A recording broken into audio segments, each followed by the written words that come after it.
Ukraine के बीच चल रही जंग में अब उस दौर की शुरुआत हो चुकी है जिस दौर के बारे में अब तक महज कयास लगाए जा रहे थे। खबर तो ये मिल रही है कि G20 देशों की बैठक के बीच पुतिन की सेना ने यूक्रेन और उसके सहयोगी देश पोलैंड पर जबरदस्त हमले बोलने शुरू कर दिए हैं। बिल्कुल, दावा ये भी किया जा रहा है कि इस दौरान पुतिन की सेना ने एक ही दिन के अंदर 90 मिसाइलें दागी हैं। साथ ही रूसी सेना के सीरियल अटैक के बाद भयानक युद्ध की आहट साफ सुनाई देने लगी है। और ये भयानक युद्ध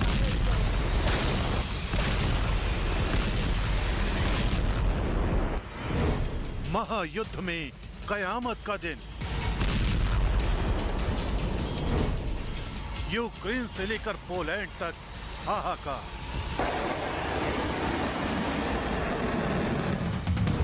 पुतिन की सेना का सबसे बड़ा वार।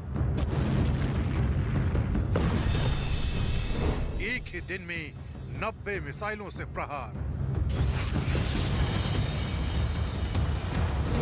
रूस की सेना का टारगेट नेटो।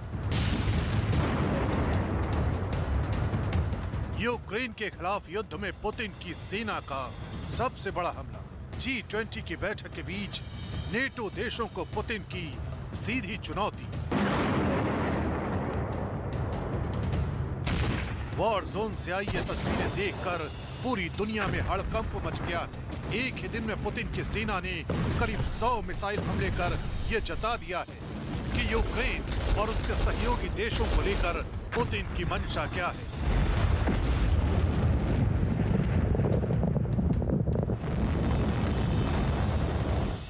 पुतिन का यह हमला इसलिए और ज्यादा डराने वाला है क्योंकि इस बार पुतिन की 90 मिसाइलों से निकले बारूद ने नेटो देशों के उस पोलैंड को भी टारगेट किया है जो लगातार इस युद्ध में यूक्रेन का साथ देता आया है। Польща, держави Балтії – це питання часу, коли б російський терор пішов далі. Треба поставити на місце терориста. Чим довше Росія відчуває безкарність, тим більше буде загроз для усіх, кого можуть досягнути російські ракети.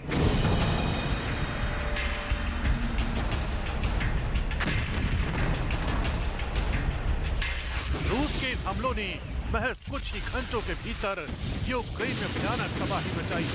दावा किया जा रहा है कि रूस के सीरियल अटैक में यूक्रेन के पावर सिस्टम और रिहायशी इलाकों को भारी नुकसान पहुंचा है।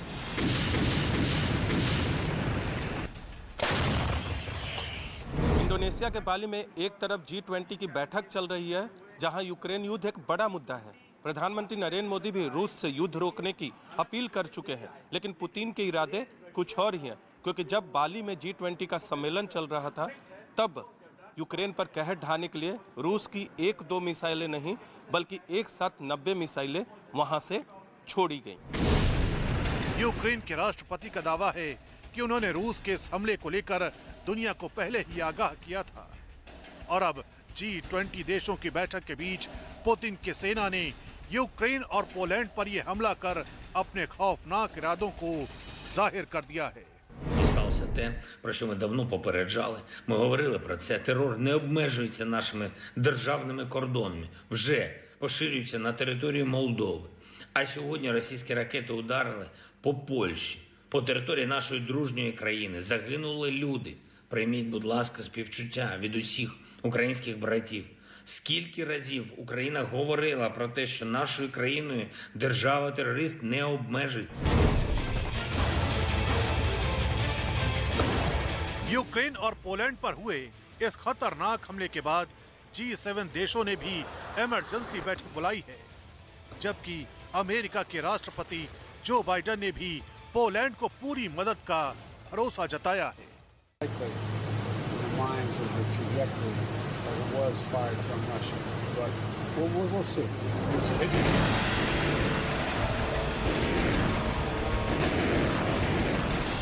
इतना ही नहीं, बाइडेन प्रशासन की तरफ से यह भी कहा गया है कि पूर्वी पोलैंड को हुए नुकसान की भरपाई के लिए वो दुनिया के नेताओं से बातचीत कर रहे हैं। साथ ही उन्होंने इस हमले की पूरी जांच का आश्वासन भी दिया है। पूर्वी यूक्रेन को हुए इस नुकसान के बारे में हम दुनिया के नेताओं से बातचीत कर रहे हैं। अमेरिका पोलैंड की जांच का समर्थन करने के लिए पूरी तरह से प्रतिबद्ध है। अभी तक पुतिन की सेना यूक्रेन के शहरों को टारगेट कर रही थी, लेकिन ये पहली बार है जब पुतिन की सेना की कोई मिसाइल किसी नेटो देश पर गिरी है।